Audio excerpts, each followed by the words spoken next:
Surface areas and volumes NCERT new book से इस chapter के सभी एक्सरसाइज के सभी क्वेश्चंस को हम डिटेल्ड वे में कंप्लीट कर चुके हैं। अब चलिए इसके एग्जांपल्स सॉल्व कर रहे थे। चलिए एग्जांपल नंबर 6 करेंगे। अब a juice seller was serving his customers using glasses as shown in figure. यहाँ पर देखो ये कोई जूस सेलर है, कोई जूस बेचने वाला है, वो अपने कस्टमर्स को इस तरह के ग्लास में सर्व करता है जूस।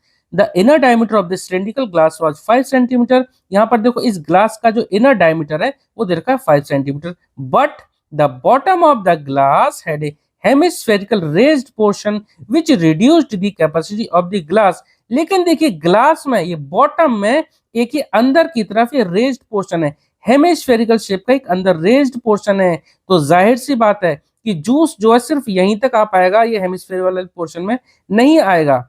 इसकी वजह से क्या हुआ, कैपेसिटी जो है ग्लास की वो कम हो जाएगी। If the height of a glass was 10 centimetre find the apparent capacity of the glass and its actual capacity. अब देखो इस ग्लास की हाइट दे दी 10 सेंटीमीटर। अब हमें पता करना है कि इस ग्लास की एपरेंट कैपेसिटी क्या होगी और एक्चुअल कैपेसिटी क्या होगी। पाई लेना है हमें 3.14। चलिए पहले इसका फिगर बना लेते हैं, फिर इसको सॉल्व करते हैं। तो यहाँ देखिए हमने एक रफ फिगर बना ली ग्लास का। चलो इसके डायमीटर और जो इसकी हाइट है वो यहाँ नोट कर लेते हैं।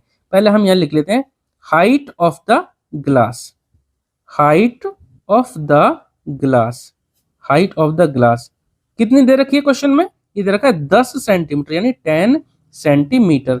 अब रेडियस क्या होगा वो भी हम यहाँ पर लिख लेते हैं, रेडियस ऑफ द ग्लास। ठीक है, रेडियस गिवन है, देखो डायमीटर गिवन है 5 सेंटीमीटर, तो रेडियस कितना हो जाएगा 5/2, कितना आ जाएगा 2.5 सेंटीमीटर।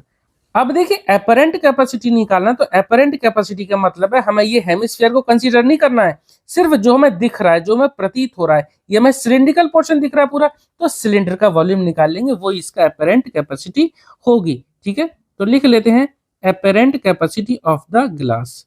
ठीक है, एपरेंट कैपेसिटी, एपरेंट कैपेसिटी क्या होगी, वो होगा वॉल्यूम ऑफ सिलेंडर के बराबर, volume of cylinder.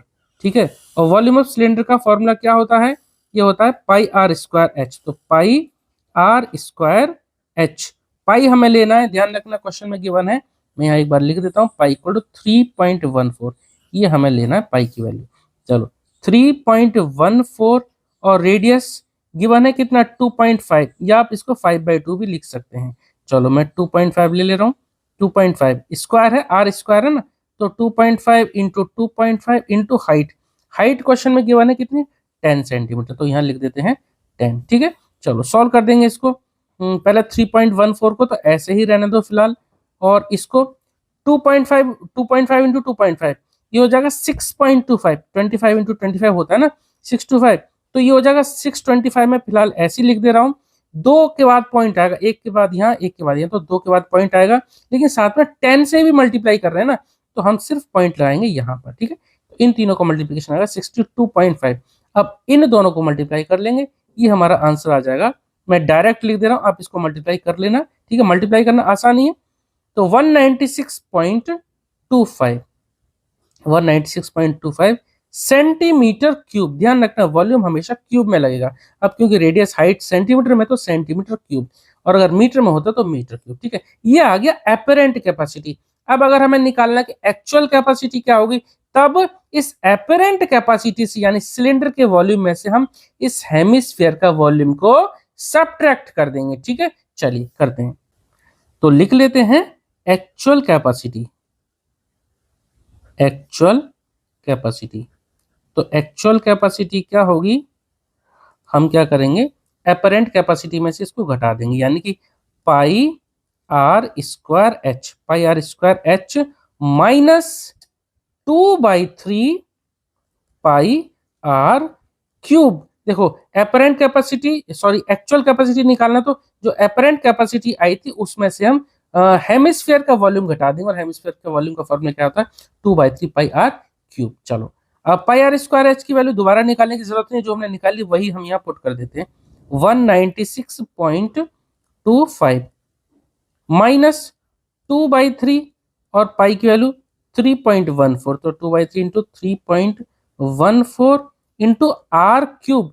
Radius question में गिवन है निकाला था हमने रेडियस 2.5, चलो यहाँ लिख देते हैं 2.5, और क्यूब है तो इसको 3 बार मल्टीप्लाई कर देंगे, 2.5 इंटू 2.5 इंटू 2.5, ठीक है। चलो 3 से कुछ कैंसिल आउट हो सकता है, नहीं हो सकता, इसको ऐसे ही रहने देते हैं 196.25, ठीक है, माइनस, अब इन सब को मल्टीप्लाई कर देते हैं, 3 से डिवाइड कर देंगे, ठीक है। चलो 2 को फिलहाल ऐसे ही रहने दिया हमने, देखते हैं कुछ सिंप्लीफाई हो सकता है तो आगे देखो 25 इंटू 25 होता है 625, और एक डिजिट से पहले यहाँ, एक डिजिट से पहले यहाँ, तो ये आ जाएगा 6.25, इन दोनों को मल्टीप्लाई का 6.25 और इंटू 2.5। देखो हम क्या करने वाले हैं, ये 2.5 को 2 से मल्टीप्लाई करने वाला हूं मैं, तो ये आ जाएगा 5, फिर आप मल्टीप्लाई करना चाहो तो आप एक साथ ही मल्टीप्लाई करके लिख सकते थे, मैंने इसको 2 स्टेप में तोड़ दिया, कोई बात नहीं, आपको जैसे आसान लगे आप वैसे इसको सॉल्व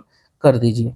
196.25 माइनस, तो क्या आ जाएगा 25, इसको मैं 25 कंसीडर कर रहा हूँ, 25 इंटू 2 क्या हो जाएगा 5.0, 2.5 है, पॉइंट एक डिजिट से पहले, तो 2.5 इंटू 2 हो जाएगा 5.0, तो सिर्फ मैं 5 लिख दे रहा हूँ, और इस 5 को 3.14 से मल्टीप्लाई कर देता हूँ, तो डायरेक्ट कर दे रहा हूँ, 5 4 जा 20, 0 लिखा 2 कैरी, 5 1 जा 5, ठीक है, 5 4 जा 20, 0 लिखा 2 कैरी, 5 1 जा 5, और 2 कितना हो जाएगा 7, और 5 3 जा 15, ठीक है, और 2 डिजिट से पहले पॉइंट है तो 15.70, ठीक है, इसका काम खत्म, इसका काम खत्म, और इसका काम खत्म, और इनटू रह गया हमारा 6.25 अपॉन 3। अब ज्यादा झंझट में नहीं पड़ते, इन दोनों को मल्टीप्लाई कर देते हैं, 3 से डिवाइड कर देते हैं, जो आंसर आएगा वो हम यहाँ लिख देते हैं 196.25, और माइनस मैं इसको डायरेक्ट मल्टीप्लाई करके 3 से डिवाइड करके डायरेक्ट आंसर लिख देता हूँ, नहीं तो बहुत ज्यादा लंबी वीडियो खिंच जाएगी। तो ये आ जाएगा, देखिए अप्रोक्स 32.71, ठीक है, अप्रोक्स आ गया, वैसे तो 7 के आगे 0 8 3 इस तरह से कुछ आ रहा था, तो 7 1 हो गया हमारा, क्योंकि लास्ट में मतलब 7 का 0 फिर 8 था, तो हमने इसको अप्रोक्स कर दिया 7 1, तो 32.71। अब 196.25 में से इसको सब्ट्रैक्ट कर देते हैं, मैं यहाँ पर आपको सब्ट्रैक्ट करके बता देता हूँ, 196.25 और नीचे माइनस कर देंगे 32.71, ठीक है, माइनस कर देते हैं, 5 में से 1 जाएगा, ये बचेगा 4, 2 में से जाएगा नहीं तो कैरी लिए, तो 12 में से 7 गए तो बचे 5, यहाँ बचा 5, 5 में से 2 गए तो 3 बचे, और यहाँ पॉइंट जरूर लगाएंगे यहाँ पे, ठीक है, 5 में 2 2 3 बचे, और ये 9 में से 3 घटाएंगे तो ये बचेगा 6, और ये 1, तो कितना आ गया 163.54, कितना आ गया आंसर 163.54, और यूनिट क्या आएगी, वॉल्यूम है तो सेंटीमीटर क्यूब, क्योंकि सभी यूनिट हमारी रेडियस और हाइट सेंटीमीटर में, इसलिए सेंटीमीटर क्यूब आ गया इसका वॉल्यूम, ठीक है। क्वेश्चन हमारा कंप्लीट हो गया, उम्मीद करता हूँ आपको समझ में आया होगा, अगर आपका कोई डाउट है तो प्लीज आप कमेंट सेक्शन में जरूर पूछना, और हाँ, क्योंकि इस चैप्टर के हम सभी क्वेश्चंस को कंप्लीट कर चुके हैं और एग्जांपल सॉल्व कर रहे हैं, तो आप डिस्क्रिप्शन बॉक्स जरूर देखें, वहां मैं इस चैप्टर की प्लेलिस्ट की लिंक दे दूंगा, ठीक है। चलिए मिलते हैं नेक्स्ट वीडियो में, ओके, थैंक यू।